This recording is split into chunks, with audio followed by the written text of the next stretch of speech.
நாம் கேட்டுக்கொண்டிருக்கிற வேதத்தின் பகுதி கர்த்தரிடத்தில் திரும்புவோம் என்ற ஒரு பகுதியை தான் இந்த உபவாச நாளிலே நாம் தியானித்துக் கொண்டு வருகிறோம். ஏனென்றால் இது ஒரு சுத்திகரிப்பின் நாள். புதிய வருடத்திற்கு நாம் பல எதிர்பார்ப்போடு இருக்கிற ஒரு நாள். புதிய வருடம் எப்படி இருக்குமோ என்று கலங்கி கொண்டிருக்கிற ஒரு காலம். இந்த நேரத்தில் ஆண்டவர் பேசுகிற வார்த்தை என்னவென்றால், என்னிடத்தில் திரும்ப, கர்த்தரிடத்தில் திரும்புவோம் வாருங்கள் என்று ஓசியா தீர்க்கதரிசியின் மூலமாய் பரிசுத்த ஆவியானவர் நம்மோடு கூட பேசுகிறார். நாம் கர்த்தரிடத்தில் திரும்பும் பொழுது அநேக நன்மைகள், அநேக ஆவிக்குரிய காரியங்கள், ஆசீர்வாதங்கள் நமக்காக வச்சிருக்கிறார்கள். என்னிடத்தில் வா என்று ஆண்டவர் அழைக்கிறார் என்றால் ஏதோ ஒன்று அவர் நம்ம கொடுக்க போறார் என்று அர்த்தம். ஆமென். அதற்கு தான் ஆண்டவர் நம்மை அழைக்கிறார். ஸ்தோத்திரம். கர்த்தரிடத்தில் திரும்புவோம் வாருங்கள் என்று நாம் பார்த்தோம்.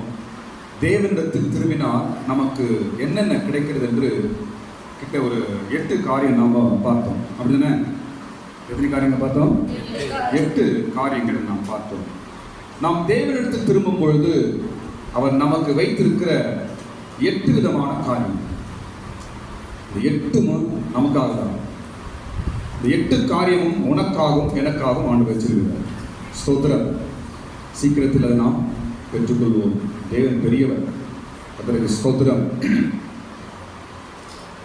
உயிர்ப்பிப்பார், எழுப்புவார். அவருடைய பிரசன்னத்தில் பிழைத்திருப்போம், அறிவடைவோம், தொடர்ந்து ஓடுவோம். அடுத்தது மழையை போல நம்மை சந்திப்பார். அடுத்தது முன்மாறி பின்மாறியை போல நம்ம இடத்தில் வருவார். ஸ்தோத்திரம். அடுத்தது வாயின் வாக்கு நான் என்ன செய்வேன், நான் அழித்துக் கொள்வேன். 8 காரியங்கள் ஆண்டவர் சொல்லுவார். ஸ்தோத்திரம். இதெல்லாம் நமக்காக நம்மை நாம் சீர்படுத்தி தேவன் பக்கமாய் திரும்பும் பொழுது இவர்களெல்லாம் நாம் சுதந்திரிப்போம். அதற்கு ஸ்தோத்திரம். இன்றைக்கு ஒரு 3 விஷயங்கள் இருக்குது. பார்ப்போம், டைம் பார்ப்போம். என்னவென்றால், யார் அவரிடத்தில் திரும்ப வேண்டும் என்பதை பார்த்தோம். முதல் பகுதி. 2வது பகுதி, ஆண்டவரிடத்தில் திரும்பினால் நமக்கு என்னென்ன கிடைக்கும் என்று பார்த்தோம். 3வது பகுதி என்னவென்றால், நாம் எப்படி இருக்க வேண்டும் என்று ஆண்டவர் சொல்லுகிறார். நாம் எப்படி இருக்க வேண்டும் என்று ஆண்டவர் சொல்லுகிறார் என்று ஒரு 3 விஷயங்கள் இருக்கிறது. ஸ்தோத்திரம். முதல் காரியம், நாம் எப்படி இருக்க வேண்டும் என்பதற்கு முதல் காரியம் என்னவென்றால், 4ஆம் வசனத்தை படிக்கும்போது எப்ராஹிமை குறித்தும் யூதாவை குறித்தும் ஆண்டவர் சொல்ற ஒரு வார்த்தை, உங்கள் பக்தி காலையில் காணும் மேகத்தை போலவும் விடியற் காலையில் தோன்றும் பனியை போலவும் ஒழிந்து போகிறதே என்று சொல்லுகிறார். நான் உனக்கு என்ன செய்ய வேண்டும், நான் உனக்கு என்ன செய்வேன், எப்ராஹிமே யூதாவே என்ன செய்வேன்? உன் பக்தி ஒழிந்து போகிற பக்தியா இருக்கிறது. எப்படி இருக்கிறாங்க? ஆண்டவர் பாருங்க, நாம் தேவனிடத்தில் பக்தியா இருக்கும்போதுதான் தேவன் ஏதாவது செய்ய முடியும். பக்தின்னு சொல்லலாம், விசுவாசம் என்று சொல்லலாம், நம்முடைய அறிவின்படி அதை எடுத்துக்கொள்ளலாம். உன் பக்தி ஒழிந்து போகுதே, நான் என்ன செய்வது? யாருக்கு சொல்றாரு? எப்ராஹிமுக்கும் அப்புறம் இவங்க யாரு? தேவ ஜனம், விசுவாசிங்க. நம்ம தான். அந்நிய ஜனங்களை பற்றி சொல்ல வரல. இந்த 6ஆம் அதிகாரம் ஓசியா புஸ்தகமே இஸ்ரவேலை பற்றி தான். அந்நிய ஜனங்கள் கிடையாது, சபைக்காக தான். 7 நாள் உபஜபத்தில் ஆண்டவர் என்ன பேசுறது முதல் நாள் கேட்கும்போது ஆண்டவர் இந்த அதிகாரத்தை தான் எனக்கு எடுத்து வைத்தார். போதிப்பதற்காக அல்ல, எனக்கும் சேர்த்துதான். உன் பக்தி எப்படி இருக்கிறது? ஒழிந்து போகிற பக்தி எப்போது இருக்குது? உன் விசுவாசம் ஒழிந்து போற மாதிரி இருக்குது. உன் பக்தி சரியில்லையே, ஸ்திரம் இல்லையே. எப்படி அது? காலையில் காணும் மேகத்தை போலவோ இரு. காலையில காணும் மேகம். காலையில மேகம் இருக்கும், கொஞ்ச நேரம் கொடுத்து அப்புறம் என்ன ஆகுது? கலைஞ்சு போயிடும். அது போல இருக்குதே உன் விசுவாசம். ஸ்திரம் இல்லையே, உன் பக்தி ஸ்திரம் இல்லையே. உன் பக்தி காலையில பார்க்கிற பனியை போல இருக்குது. காலையில பார்க்கிற பனி கொஞ்ச நேரம் என்ன ஆகுது? வெயில் வந்தாலும் என்ன ஆகும்? அந்த பனி இல்லாம போயிடும். இது போல இருக்குதே உன் பக்தி என்று ஆண்டவர் பேசுகிறார். ஸ்தோத்திரம். இன்னைக்கு நம்முடைய பக்தி எப்படி இருக்குது? என்னிடத்தில் திரும்பு. உன் பக்தி ஒழிந்து போற பக்தியா இருக்குது. உன் பக்தி ஸ்திரம் இல்லாம இருக்குது. உன் விசுவாசம் ஸ்திரம் இல்லாம இருக்குது. பாருங்க, நம்ம நல்லா ஜெபிக்கிறோம், நல்ல விசுவாசமா இருக்கிறோம், எல்லாம் கரெக்டு தான். ஆனா சில சூழ்நிலை வரும்போது மேகத்தை போல காமிச்சு போயிடும். சில சூழ்நிலை வரும்போது பனியும் போல என்ன ஆயிடுது? காணாம போயிடும். என்னது? எது? விசுவாசம், ஜபம், பரிசுத்தம், அப்புறம் என்ன பக்தி, இதெல்லாம் என்ன ஆகுது? காணாம போயிடும். இதான் ஆண்டவர் சொல்றார். எதனா ஒரு ஆபத்துனா கடல் விட்டு ஓடி வரும். மற்ற நேரத்தில் பக்திலாம் எப்படி இருக்குது? காணாமல் போகிற, ஒழிந்து போகிற பக்தியை போல இருக்குது. நீங்க நம்ம கூட தான் ஆண்டு பேசுற. நான் உனக்கு என்ன செய்வேன், நீ இப்படி இருக்கிறியே. நான் உனக்கு ஏதாவது செய்யணும்னு பார்க்கிறேன், நீ இப்படி இருக்கிறியே. உன் பக்தி ஸ்திரம் இல்லையே, உன் விசுவாச ஸ்திரம் இல்லையே.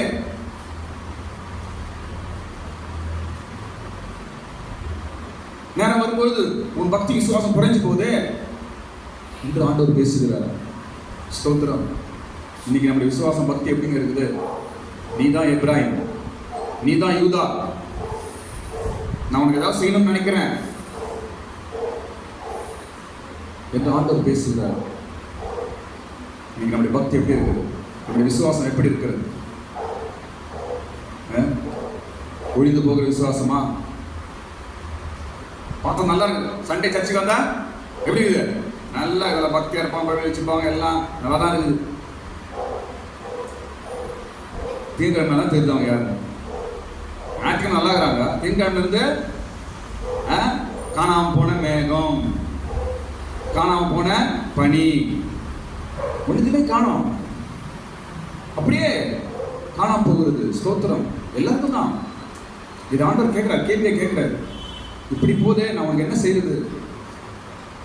ஒழிந்து போகிறதா? அந்த பக்தி என்ன ஆகுது? ஒழிந்து போகிறது. ஸ்தோத்திரம். சரி, இப்ப இந்த பக்தி ஒழிந்து போகாமல் இருக்க வேண்டும் என்றால், இந்த பக்தி ஏன் ஒழிந்து போகிறது என்றால், பைபிள் வசனங்களை கவனிங்க. தீர்க்க தரிசனம் ஒழிந்து போகும், அப்புறம் அந்நிய பாஷை ஒழிந்து போகும், வரங்கள் ஒழிந்து போகும். இதெல்லாம் ஒழிந்து போகுமா? எது ஒழிந்து போகாது? அன்பு ஒழிந்து போகாது. 1 கொரிந்தியர் 13ஆம் அதிகாரம் 8ஆம் வசனம் படிங்க. 1 கொரிந்தியர் 13ஆம் அதிகாரம் 8ஆம் வசனம் படிங்க. அன்பு ஒரு காலம் ஒழியாது. அன்பு ஒரு காலம் ஒழியாது. தீர்க்க தரிசனங்கள் ஆனாலும் தீர்க்க தரிசனம் ஒழிஞ்சு போவோம். அந்நிய பாஷை ஒழிஞ்சு போவோம். அறிவானாலும் அறிவு ஒழிஞ்சு போவோம். இதெல்லாம் என்ன ஆகுமா? ஒழிந்து.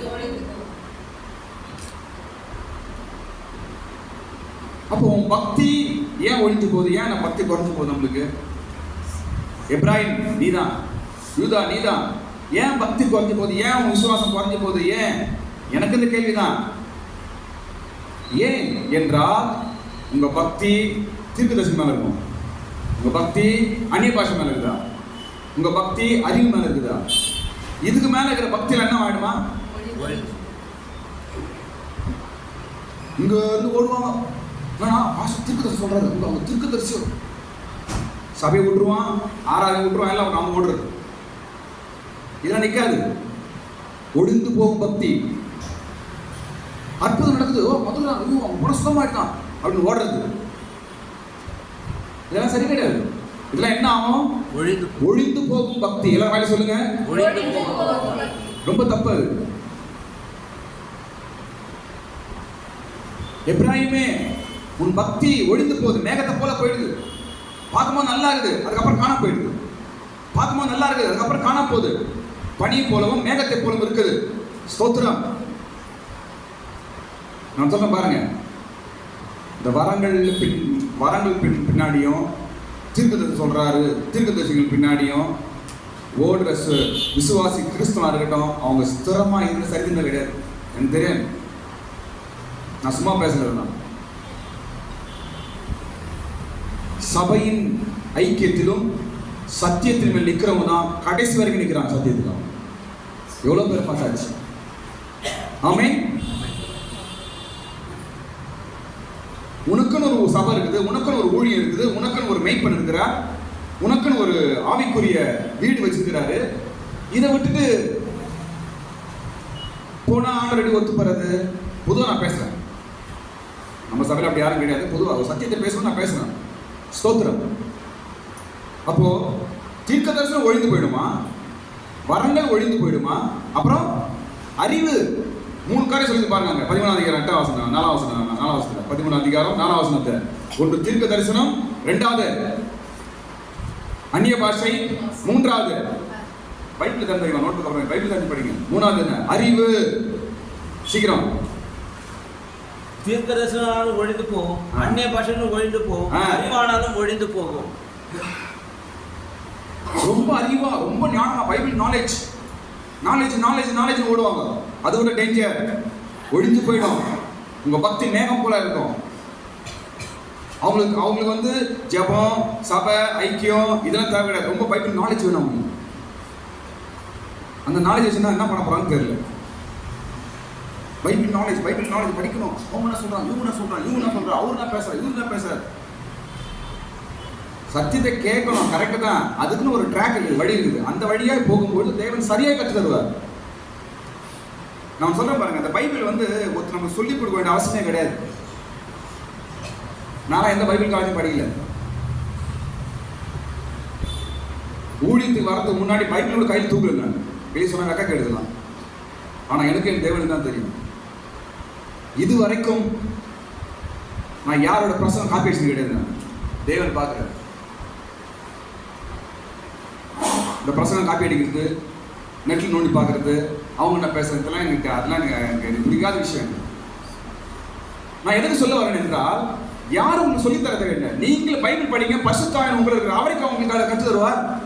ரகசியம் வெளிப்படுத்த உங்க கூட இருக்கிறாரு. ஏன் சொல்ல வரேன் என்றால், அறிவின் மேல் உங்க பக்தி அறிவின் மேல் இருக்கக்கூடாது. உங்க பக்தி வரத்தின் மேல் இருக்கக்கூடாது. உங்கள் பக்தி அற்புதங்கள் அடையாளங்கள் செய்கிற மேல இருக்கக்கூடாது. ஒரு பகுதி ஓகே அப்படியா பார்க்கலாம். ஆனா அது மேலே வச்சுட்டு நீங்க கட்டுவீர்கள் என்றால், இயேசு சொன்னாரு, அற்புதங்களை கண்டு வந்தவங்க யாரும் இயேசு பின்னாடி நிக்கலங்க, எல்லாம் போயிட்டாங்க.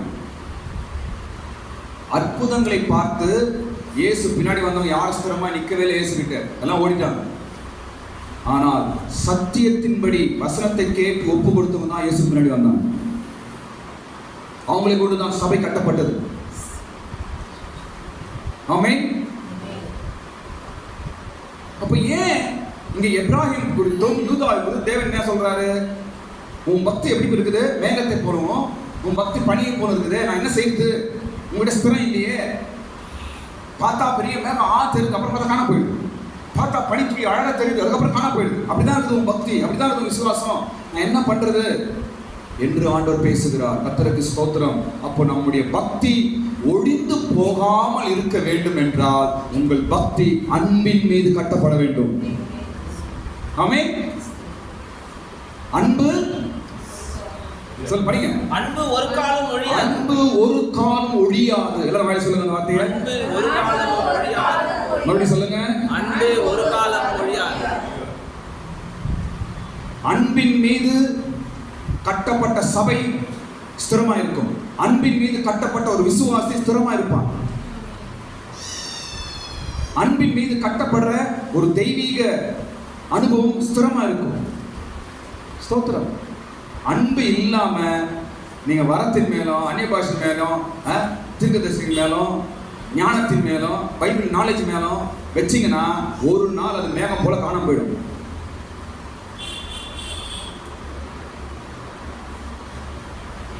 ஒரு நாள் பனித்துளியை போல காணாம போயிடும்.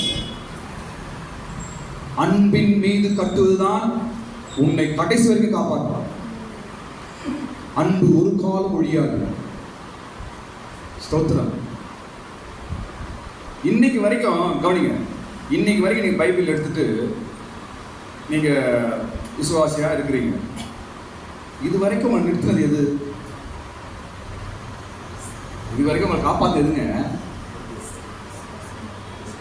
இயேசுவோட அன்பு. அப்படிதானங்க? எங்கே இருந்து எனக்கு விட்டுட்டியா வந்தீங்க? இயேசுவோட அன்பு. அதாங்க பவர். நான் என்ன சொல்றேன் பாருங்க, நம்ம ஆவில் நிறையணும்.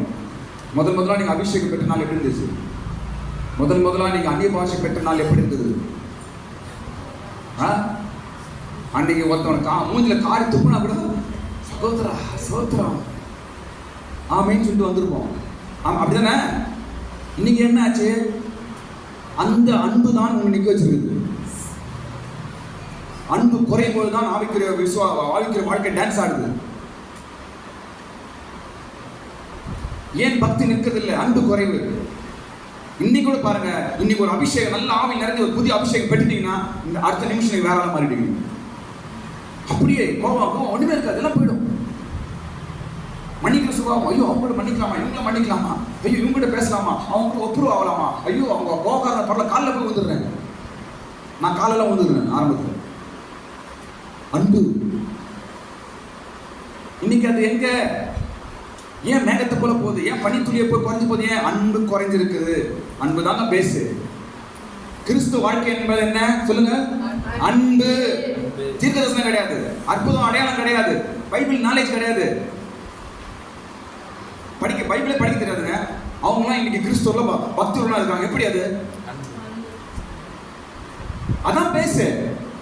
பைபிளே படிக்க தெரியாதுங்க அவங்களுக்கு, படிப்பறிவே கிடையாது. ஆனா நம்மளை போய் பைபிளை கையில் எடுத்துக்கின்னு வெள்ளத்துணியை போட்டு பக்தியா போறாங்க. எங்க நினைச்சது? அன்புதான்.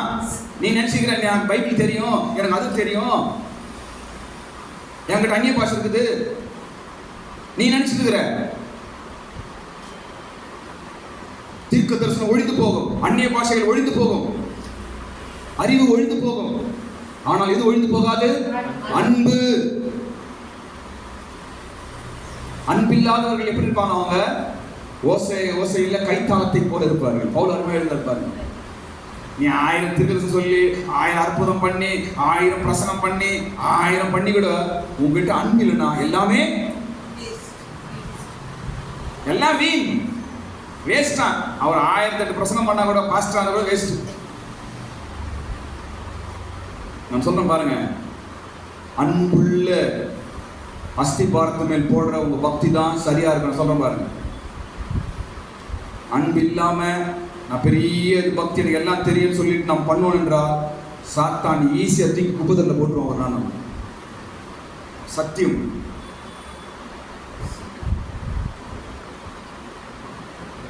எப்ராஹிம் மேகத்தை போல போதும். எப்ராஹிம் உன் பக்தி பனியை போல இருக்குது. உன் பக்தி ஒழிஞ்சு போற பக்தியா இருக்குது. நான் என்ன செய்யறது? நம்முடைய பக்தி விசுவாசம் ஒழிந்து போகாமல் இருக்க வேண்டும் என்றால், எந்த சூழ்நிலை ஒழிந்து போகாமல் இருக்க வேண்டும் என்றால் நம்முடைய பக்தி அன்பின் மீது கட்டப்பட வேண்டும். யார் அன்பின் மீது? இயேசுவின் அன்பின் மீது. சும்மா சொல்ற இயேசுவின் அன்பின் சும்மா சொல்ற கல்வாரின் அன்பின் மீது. எல்லாரும் சொல்லுங்க, கல்வாரின் அன்பின் மீது நாம் கட்டப்பட வேண்டும். முதலாய் நம்மை சந்தித்தது கல்வாரின் அன்பு தான். முதலாய் உன்னை ரட்சித்தது கல்வாரின் அன்பு.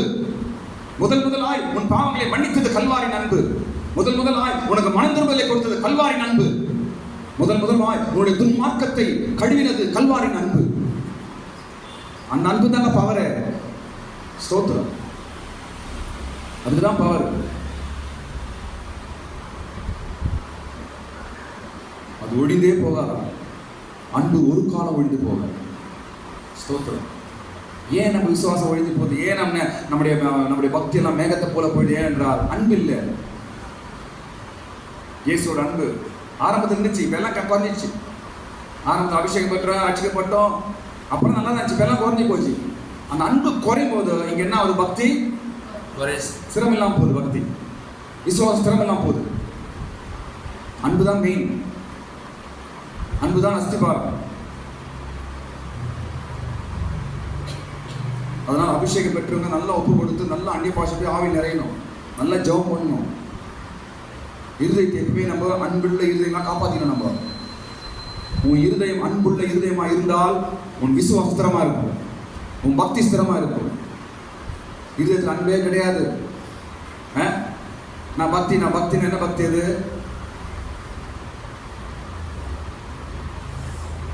கர்த்தருக்கு ஸ்தோத்திரம். முதல் காரியம் இன்னொரு காரியம் நான் ஸ்டார்ட் பண்ணி விட்டுறேன். நான் பார்க்கணும். முதல் காரியம். ரெண்டாவது காரியம் சொல்ல பாருங்க. முதல் காரியம் என்ன சொன்னேன் இப்போ நான்? ஒழிந்து போகிற பக்தியா இருக்கிறதே என்று ஆண்டவர் கேட்கிறார். அப்ப நம்முடைய பக்தி எப்படி இருக்கணுமா? ஒழிந்து போகாமல் அன்பின் மீது கட்டப்படுற பக்தியாய் இருக்க வேண்டும். 3 காரியம் ஆண்டவர் எதிர்பார்க்கிறார். முதல் காரியம் நம்முடைய பக்தி அன்பின் மீது இருக்க வேண்டும் என்று நாம் பார்க்கிறோம். ஸ்தோத்திரம். இரண்டாவது காரியம் 6ஆம் வசனத்துல. இரண்டாவது காரியம், பலியை அல்ல இரக்கத்தை விரும்புகிறேன். ஓகே, இரண்டாவது காரியம் என்ன விரும்புகிறார் ஆண்டவர்? எதிர்பார்க்கிறார் இரக்கத்தை. பலியை அல்ல இரக்கத்தை விரும்புகிறேன். இதான் நம்ம இடத்துல ஆண்டவர் விரும்புகிறார், எதிர்பார்க்கிறார். இந்த வசனம் யாரை பற்றி சொல்லப்படுதுன்னா இயேசுவின் வருகையை பற்றி தான் சொல்லப்படுது. வருகையில் 2வது வருகை இல்லை, இந்த பூமிக்கு இயேசு வரப்போறார் என்பதை இந்த 6ஆம் வசனம் சொல்லி காட்டு. பலி அல்ல இரக்கத்தை விரும்புகிறேன். இது நமக்கு முக்கியம். நம்ம பலி தான் முக்கியம் போயிட்டு இருக்கோம். நம்ம பலி அல்ல. ஆண்டவர் எதை எதிர்பார்க்கிறாரா? இரக்கம். இரக்கம், அன்பு, தயவு, மன்னிப்பு இதெல்லாம் சேர்ந்துதான் ஒரே வார்த்தை தான். இதை தான் எதிர்பார்க்கிறேன், இதான் விரும்புகிறேன் உங்ககிட்ட. இது உங்ககிட்ட இல்லையே இப்ராஹிமே, யூதாவே, உங்ககிட்ட இல்லையே, நான் என்ன செய்யறது என்று ஆண்டவர் புலம்புறாங்க. என் பக்கம் திரும்பு. உன் பக்தி என்னவோ மேகத்தை போல போயிட்டு இருக்குது.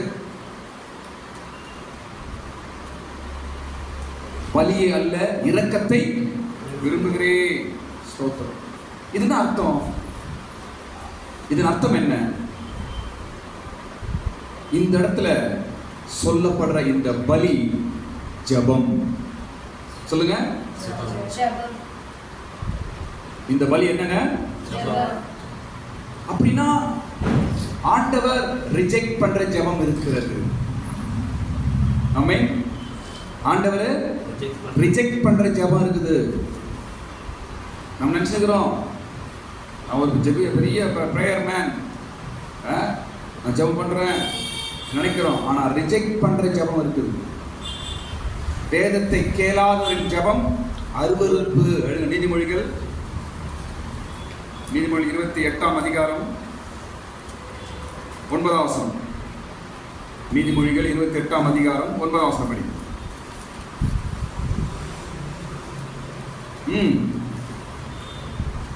வேதத்தை கேளாதபடி தான் செவியை விலக்கிறவனுடைய ஜபமும் அருவருப்பானது. வேதத்தை கேளாமலும் தன் இருதயத்தை செவியை விலக்கிறவனுடைய ஜபம் அருவருப்பானது. பலியே அல்ல இரக்கத்தை விரும்பும். இந்த இடத்துல பலி என்பது ஜபம். பலி என்பது சில நேரத்தில் ஆண்டவர் நம்முடைய ஜெபங்களை ரிஜெக்ட் பண்ணுவார். எப்போ? இரக்கம், அன்பு, தயவு, மன்னிப்பு இல்லாம நீ 1008 நாள் உபவாசம் ஜெபம் பண்ணாலும் ரிஜெக்ட். இல்லைங்களா? ஒருத்தர் நேசிது கிடையாது, ஒருத்தர் மன்னிக்கிறது கிடையாது. ஆனால் கேட்டால் 40 நாள் உபவாசம். நான் கைட்டு உபவாசம் 40 நாள். ஒரு ஆளை மன்னிக்க முடியல, ஒரு ஆளை நேசிக்க முடியல, ஒரு ஆளுக்கு இறக்கம் காட்ட முடியல, ஒரு ஆளுக்கு தயவு காட்ட முடியல, ஒருத்தர்கிட்ட தாழ்ந்து உன்னால போக முடியல. இன்னும் 40 நாள் என்ன பண்ண போற? தேவன் ஏற்றுக்கொள்ள மாட்டார். அதெல்லாம் பலி அல்ல. எதை விரும்புகிறாரா தேவன்? இரக்கம். நான் சொல்ற பாருங்க, ஒரு இடத்துல ஒருத்தன் பலி செலுத்த போறான். அங்க ஆண்டவர் சொல்றார், நீ பலி செலுத்துக்கு முன்பாக நீ போய் உன் சகோதரிடத்தில் ஒப்புராய். அப்ப எதை விரும்புகிறாரு? இரக்கத்தை விரும்புகிறார், மன்னிப்பை விரும்புகிறார்.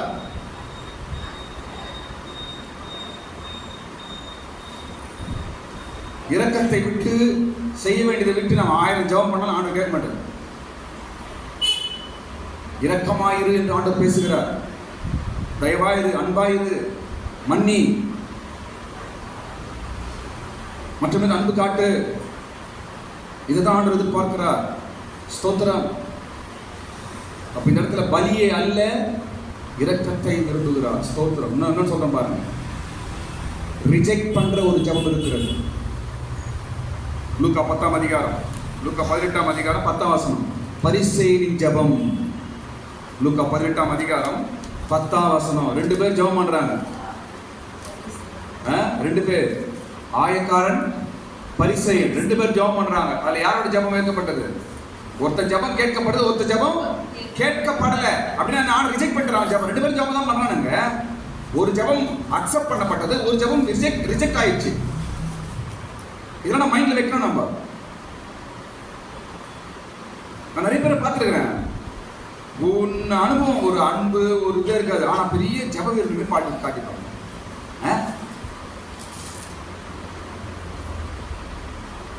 நான் பிறந்தது வளர்ந்த கிறிஸ்டின் தாங்க. எவ்வளவு பார்த்துருப்பேன் நான். எங்க வீட்டில் நான் ஊழியம் பண்ணிருக்கேன். நான் எவ்வளவு பேரை பார்த்துருப்போம். எவ்வளவு பாதையை பார்த்துருப்பேன். 4 ஸ்டேட் சுற்றி வந்துருக்கேன். நான் எவ்வளவு பேரை பார்த்துருப்பேன். நான் ஒண்ணு கிடையாது, மக்கள் கிடையாது. நான் நிறைய பேரை பார்க்கறோம். நம்ம கிரியில ஒண்ணுமே இருக்காது, அவன் காட்ட பெரிய 10 பேர் காட்டுவாங்க. ஆனா கிரியில ஒண்ணும் இருக்காது. ஒரு மரம் அது நல்ல மரமா கெட்ட மரமா என்று கண்டுபிடிக்கிறது எதை வச்சு முடியுமா? கனியை வைத்து, அவங்க கேரக்டர், அவங்க சுபாவம், அவங்களுடைய பழக்க வழக்கங்கள், அதை வச்சுதான் அந்த மரம் எப்படியாப்பட்டாலும் கடினம். சும்மா வெள்ளை துணி போட்டு கையில் போய் எடுத்துட்டேன் நல்ல மரம் ஆயிடும். அது இது ஒரு சத்தியம். நீங்க தெரிஞ்சுக்கணும் தான் சொல்றேன். இதெல்லாம் ஒரு ஆழமான சத்தியங்கள். படிங்க. அப்போ இந்த இடத்துல லூக்கா அதிகாரம் ஒருத்தருடைய ஜெபம் ரிஜெக்ட் ஆகுது, ஒருத்தருடைய ஜெபம் கேட்க விடப்படுது. படிங்க. 2 மனுஷர் ஜெபம் பண்ணும்படி தேவாலயத்துக்கு போனார்கள். ஒருவன் பரிசேயன், மற்றவன் ஆயக்காரன். பரிசேயன் நின்று தேவனே நான் பரிகாரர், அநியாயக்காரர், விபச்சாரக்காரர் ஆகிய மற்ற மனுஷரை போலவும் இந்த ஆயக்காரனை போலவும் இராதனால் உம்மை ஸ்தோத்தரிக்கிறேன். வாரத்தில் 2 தரம் உபவாசிக்கிறேன். என் சம்பாத்தியத்தில் எல்லாம் தசம பாகம் செலுத்தி வருகிறேன் என்று தனக்குள்ளே ஜெபம் பண்ணினான். ஆயக்காரன் தூரத்திலே நின்று தன் கண்களை வானத்துக்கு ஏறெடுக்க துணியாமல் ஒருத்தரோட ஜெபம் கேட்கப்பட்டுச்சு, இன்னொரு ஜெபம் ரிஜெக்ட். எல்லா ஜெபம் பரலோகம் போய் நினைக்காத. நம்ம எதை ஆண்டவர் விரும்புகிறார்? அதுக்காக ஜெபம் பண்ணக்கூடாது நான் சொல்ல வரல. எதை ஆண்டவர் விரும்புகிறார்? ஜெபத்தை காட்டிலும் இரக்கத்தை விரும்புகிறார். நீ இரக்கத்தோடு ஜெபிக்கிறவன் ஜெபம் வல்லமையா தேவ சமூகத்துக்கு போகும். அப்படிதானங்க? இப்ப இங்க பரிசேயன் ஜெபம் எப்படி இருக்குங்க? எப்படி ஒரு ஜெபம்? நான் இதை பண்றேன், அதை பண்றேன், அவனை மாரி கிடையாது, இவனை மாரி கிடையாது, நான் யோக்கியன்.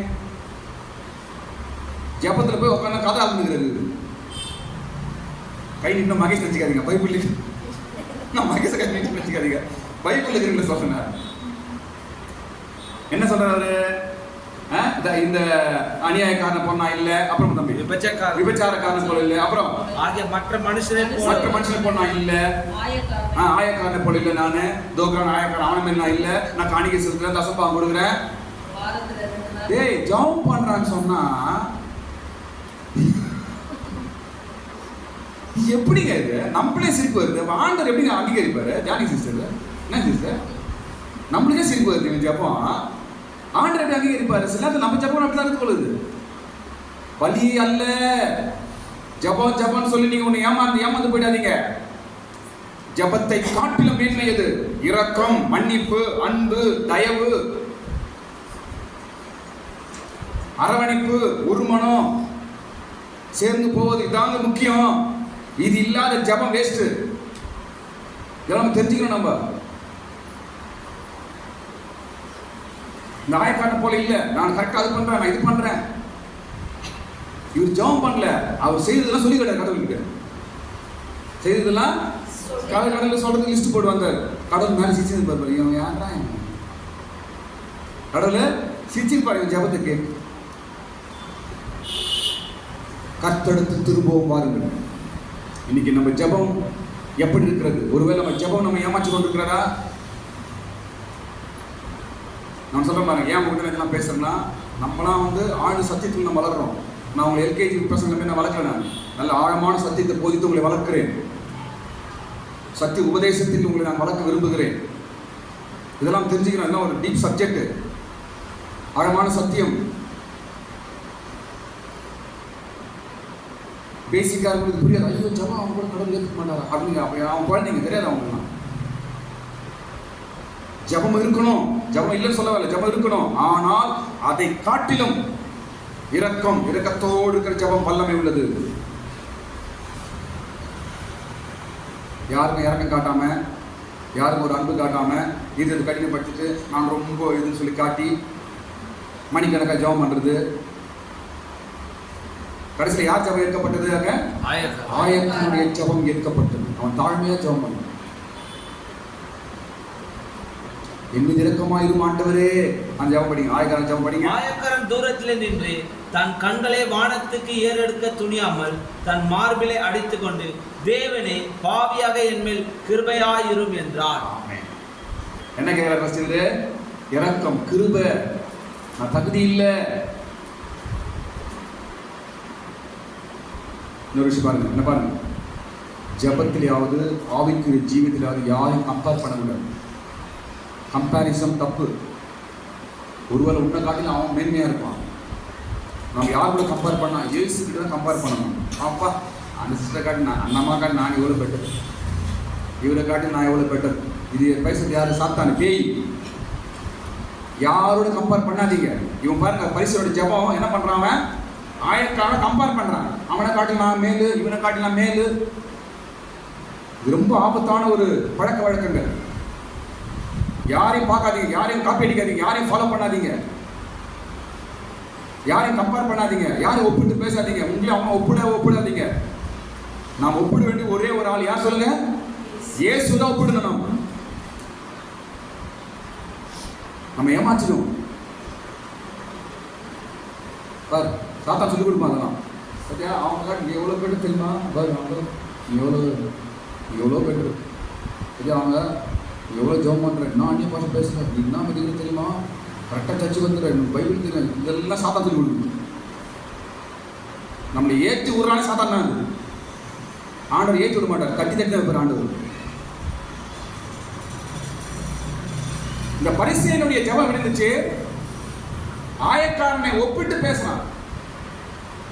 உன்னை காட்டில் நான் எவ்வளோ பேர் போ அப்படின்னு சொல்லக்கூடாது, தப்பு தான். ஒரே இப்போ என்ன காட்டிலும் நீங்கள் சரிங்க அப்படிதான் நம்ம அப்படி பேச நாம் பழகணும். எல்லாவற்றையும் நாம் தாழ்ந்தவன். ஆயக்காரன் ஜெபம் இருந்துச்சு, ஆயக்காரன் ஜெபம் இருந்துச்சு. படி தம்பி, ஆயக்காரன் ஜெபம் பண்றது. பரிசேயன் நின்று, தேவனே நான் பரிகாரர். அது இல்லப்பா, ஆயக்காரன் ஜெபம்ப்பா. ஆயக்காரன் தூரத்தில் நின்று கண்களையும் வானத்துக்கு ஏறெடுத்து மார்பிலை அடித்துக் கொண்டு, தேவனே பாவியாக என்மேல் கிருபையாயிரும். அப்புறம் கீழே படிங்க. அவன் அல்ல, இவனே நீதிமானாக்கப்பட்டவனாய் தன் வீட்டுக்கு திரும்பி போனார். எதுக்கு சொல்ல வந்தா? ஜெபம் ரிஜெக்ட் பண்ற ஜெபம் இருக்கிறது. பலியை அல்ல, எதை விரும்புகிறேன்? இரக்கத்தை விரும்புகிறேன். தேவ ஜனங்கள், நீங்கள் இரக்கமுள்ளவர்களாய், அன்புள்ளவர்களாய், தயவுள்ளவர்களாய், மற்றவர்களுக்கு உங்களால் முடிந்த பாசத்தை, அன்பை காட்டுகிறவர்களாய் நாம் இருக்கும்போது நம்முடைய ஜெபம் வல்லமையான ஜெபமாக இருக்கும். ஸ்தோத்திரம். இப்போ இன்னைக்கு 2 காரியம் பார்த்தோம். முதல் காரியம் என்ன பார்த்தோம்? நம்முடைய பக்தி ஏன் ஒழிந்து போகிறது என்பதை இன்னைக்கு நம்ம பார்த்தோம். ஏன் ஒழிந்து போகிறது? அன்பின் மேலே இல்லாத பக்தி என்ன ஆயிடும்? ஒழிந்து போயிடும். வரங்கள் மேலோ, தீர்க்கதரிசனம் மேலோ, அந்நிய பாஷை மேலேயோ, மனுஷன் மேலேயோ கட்டப்படுற உன் பக்தி ஒழிந்து போகும். அன்பின் மீது கட்டப்படுற பக்தி தான் ஸ்திரமா இருக்கும், ஒழிந்து போகாது என்று பவுல் எழுதுகிறார். ரெண்டாவது என்ன பார்த்தோம் நம்ம? பலியை அல்ல இரக்கத்தை விரும்புகிறேன். அப்படின்னா என்ன அர்த்தம்?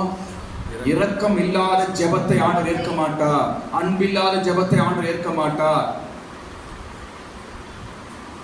தாழ்மை இல்லாத ஜெபத்தை ஆண்டவர் ஏற்க மாட்டார். நம்முடைய இரக்கம் தான் முக்கியம். ஸ்தோத்திரம். நாளைக்கு இன்னொரு விஷயம் இருக்குது. அதனால தகன பலி அடுத்த என்ன சொல்லுவாங்க? தகன பலியை காட்டிலும் தேவனை அறிகிற அறிவை நான் விரும்புகிறேன். இது குறித்து நான் நாளைக்கு சொல்றேன். இது நம்ம நாளைக்கு நாம் பார்ப்போம். தேவன் பேசுகிற எல்லா வார்த்தைகளுக்காக ஸ்தோத்திரம் பண்ணுவோம்.